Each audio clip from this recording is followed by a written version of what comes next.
Many athletes, the top athletes from secondary schools across the country, from the North, South, Central, and Tobago, are going to be represented in the TNT Secondary Schools Track and Field Championships taking place tomorrow and Wednesday at the Hazley Crawford Stadium. This morning, I have the president of the Secondary Schools Track and Field Association joining me on set, Mr. Joseph Brewster. Good morning to you. Good morning, sir. How are you doing? So far, so good. You ready for them?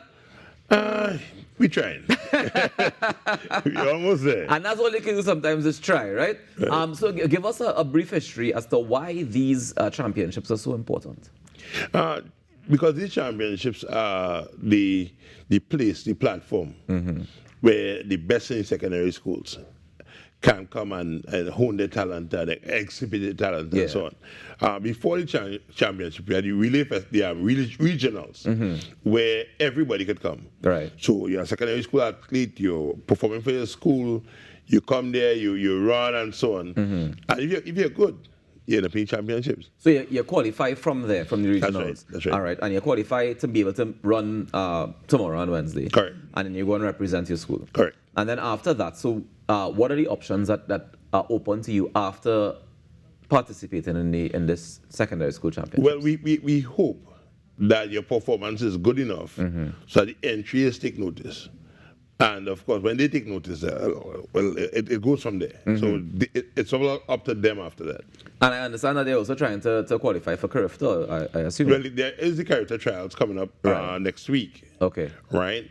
But if you put in good performances here, as I said, the entries could take note of your performance. Okay, from here one time. That's right. Now, tell me some of the benefits to us as citizens, firstly, of supporting this championships. Because I know, like, for example, my dad always attends, right? It's like he likes to see who's next, who's coming up next. Right. How important is that for us to do as a nation? You see, many times we only see the talent when it's up there. Yeah. Right? But really and truly, when you see the seed planted and grows as a nation, you understand the hard work that's behind it. So your dad is onto something and has been onto something for a long time. For quite some time. You know? But as citizens, we see that benefit when, and I assume it's the same thing for public-private partnerships as well. Correct. But tell me some of the support that you've been getting. Has it been a lot of support? Yes. The season has two halves, really. Right. So through the Relay Festival and the regional games, we had full support from the Ministry of Sport, Sport TT, I2 Sport, Ministry of Education was in there, Blue Waters, right? And now that we have shifted to the championship, we have NGC on board with the championship, and the support from Ministry is still there. But nonetheless, but NGC now has taken over, and Blue Waters as well. Nice. Being our water supplier. Right, and that support is important to be able to make sure that we can have the championships in the first place, but also so that the students feel supported going forward as well. Definitely. I mean, if you go to Facebook now, TTSSTFA, and you go into our Facebook, you'll realize that the I2 Sports and Sport TT has also been very actively promoting the games as well. Yeah. And that has taken on a different complexion for us. And I imagine that the schools also come out to support their we runners. hope. You know, it's tough because right now we are kind of sandwiched between end of term SBAs and so on. And SEA. And all of that, you know. So some schools will come out. We hope that we have more schools than usual tomorrow and Tuesday, because it's a new competition. For the last few years, we were in Tobago. Right. We were in Tobago in 2020. Then we had COVID. Right. And we were back in Tobago last year. Right. So with the new dispensation of the competition, it's the first time we are in Trinidad. Tell me the times that it starts and how much does it cost to get in? Tell me the details so people can be there. Right. So on the first day, which is tomorrow, it starts at 10 a.m. And on the second day, it starts at 10:30 a.m. The cost is minimal, $40 per day. Yeah. If you're an adult, and if you're a school child in school uniform, it's $20. Now, if you come with a big school support team, the price then drops down to $15, and if you come with a massive team, it drops down to $10. What constitutes big versus massive? Give us some numbers. 50 and 100. So if it's 50 students, $15. $15. 100 students, $10. $10 each. If you come with 1,000 students, we might consider charging something different. Nice. All right. So Tell me some of the activities that go into the track and field championships. Like I know we have the 100-meter races, for example, that people always look forward to. Right. But what are some of the other events? Okay, so I'll give you like day to day. So if you want like come in tomorrow, next day. Perfect. Right.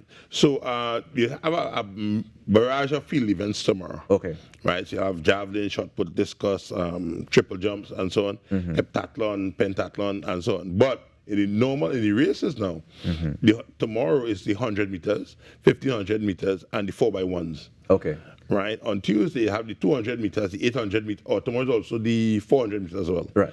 On Tuesday, you have the 800 meters, the 200 meters, and the 4x4s, and also the 3,000 meters for girls, and the 5,000 meters for boys, first thing in the morning. First thing in the morning. Tomorrow morning as well, at 11 o'clock, we have our opening ceremony, where we have a beautiful flag pass. So all the schools that are represented would be there with the flags and so on at 11. Nice, man. Treat the thing properly. I'm really curious about the field events, because we always tend to focus on the track events. True. Everybody wants to see the runners. Everybody familiar with the runners, curved games, etc., etc. I don't think that I've seen as much representation, at least regionally and internationally, for us when it comes to field events. Yes, we've had Kishon Walker, we know that. But in terms of some of the other events, what does it turn out like? What is the participation like usually? Right. So in the field, we have some very popular events. Like, for example, the long jump is very, very popular. But the triple jump, not so much. The high jump, in between there. Okay. Then we have, in the throwing events, we have the javelin. It's quite popular.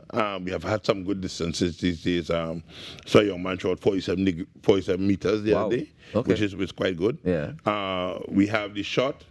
When you get into the more technical event like the discus, it kind of wins off because that's quite technical. Yeah. Then you have the hammer. Hammer will be first thing tomorrow morning. If you come in, but it's held in the training field outside. The hammer is the one where you spin around in a circle with you throw the hammer. Yeah. Yeah. Okay. That very dangerous event.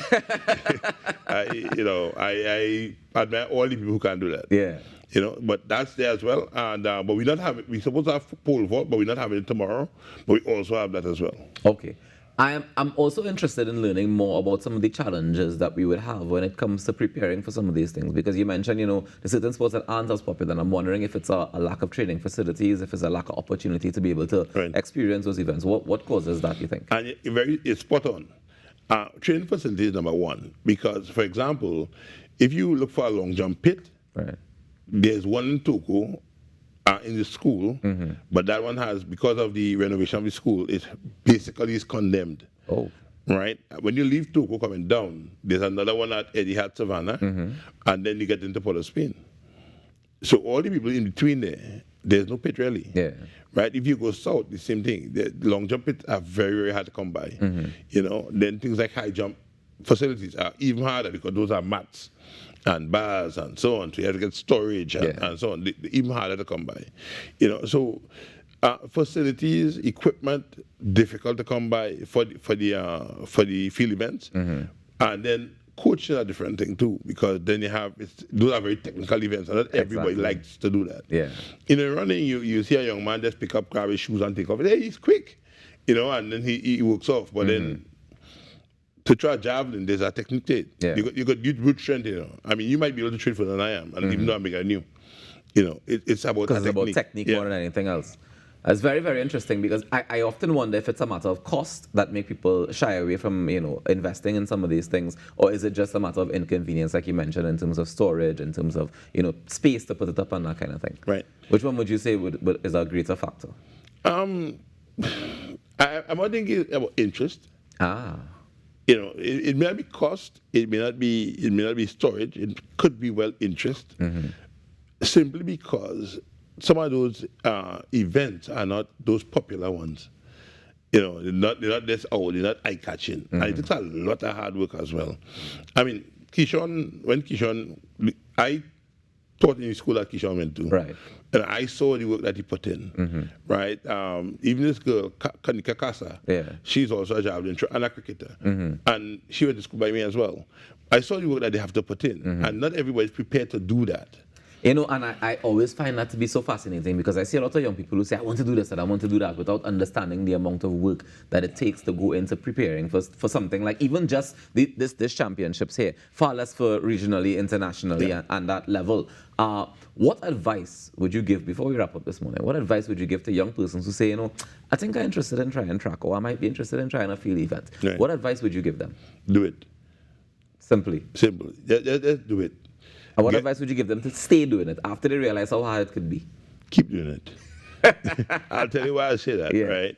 You see, nothing in life comes easy. And many times we believe that we could go from 0 to 100, and it's an easy way to do it. No, you don't count in fives, you know. You count in ones. 1, 2, 3, and there are step-by-step ways to do it. Yes, sometimes your counting might speed up, but you still have to go 1, 2, 3, 4, 5, right? So my thing is, you keep at it, and one day you'll hit that break. And next thing I'll give to young people, do multiple things. Yeah, because you never know where you fit in. Yeah. Sometimes we start them too young. I say, this child is a sprinter. The child may not be a sprinter. The child might be a long jumper. The child might be a thrower. But the parents are told that, listen, put the child to run. It looks like a runner. Yeah. You know, things have changed. Even coming down, while I was coming up on the spin, I give a friend of mine a lift. And javelin throwers back in the day were built like me. All right. No, they aren't. No, they're very lean. I still see some built like you. 1 or 2. Yeah. But you look at the Germans, they're very, very lean. Okay. And they do all sorts of flips and dives, and you put me to do a dive, like, I don't want to get up. You know, I get down there, javelin going to go. You know, I'm not going to get up anytime soon. I'm bruised then. Yeah. But no, these guys are lean. Why? Because science is the way to go. We need to apply more science in what we do. Right, as a country, and we have the facilities here to do it. We just have to get it done. Ladies and gentlemen, the Trinidad and Tobago Secondary Schools Track and Field Championships is on from tomorrow. It's tomorrow and Wednesday. Tomorrow kicks off at 10 a.m.